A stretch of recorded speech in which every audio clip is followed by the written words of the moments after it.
Welcome to Late Night Gaming. I am your host, Emeritus. Tonight, we are starting into the first video of the Rules series. In this series, I will cover setup, keywords, defense, and you. So let's get into the basics of Marvel Champions and help you set up your game. To start off, we will be using the most updated version of the rules found on FFG's website, the Rules Reference version 1.4.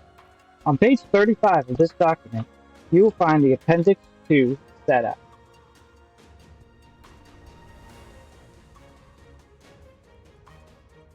So the very first thing to do to play Marvel Champions is to select your identity. This is any hero in your collection. You set your hit point dial to the printed hit points found in the lower left corner of your identity card. Then you select who will be the first player. Following along down the list, you begin setting aside certain cards. Each identity sets aside their obligation into a pile to be used later. Each player also sets aside their Nemesis set. This set is kept with that player until it is called for during the game. Then each player shuffles their player card. This is your deck. Put the tokens out in a place all players can reach, as tokens are used constantly throughout the game. Now we start into setting up the villain. We start by selecting the villain. In a campaign, this is already determined, along with the encounter cards for the scenario. In a skirmish, this can all be random. However, the villain comes with specific cards, and sometimes requires specific modular sets, so be sure to look for what can be changed for the scenario by reading the main scheme side 1A. Also, during this step, when you create the encounter deck, you will shuffle all of the encounter cards together. Now things are about to get really interesting. Now that you have the heroes set out, the villain set out, and the encounter deck created, it's time to get into some of the nuances of villain setup. In step 11, you follow the setup instructions on side 1A of the main scheme. Then you actually flip the scheme to side 1B, and finally you resolve any when revealed effect from any cards that have been put into play. This is important to be done in this order, as some scenarios can be very difficult if the step is done out of turn. Also be aware, the villain may have a revealed effect that also resolves at this time.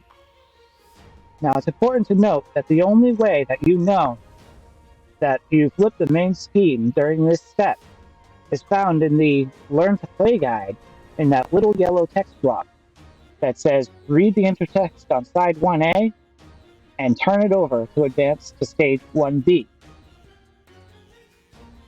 There is nowhere else in the rules that it tells you when to flip the main scheme. Once all of this is done, you finally move into step 12, where you shuffle the obligations from earlier into the encounter deck. So make sure that you always do all of the when revealed abilities on all of the encounter cards.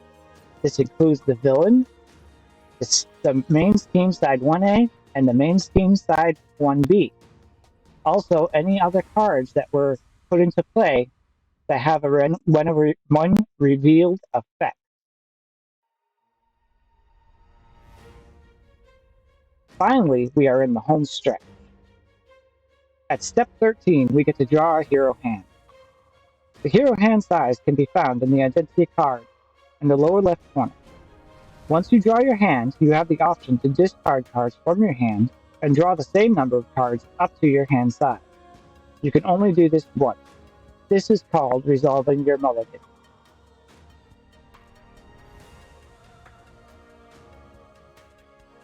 Finally, some heroes have set up abilities which will trigger at step 15. As you can see here, we have Vision. Vision has a setup ability where he puts his mask form upgrade into play, intangible side face up.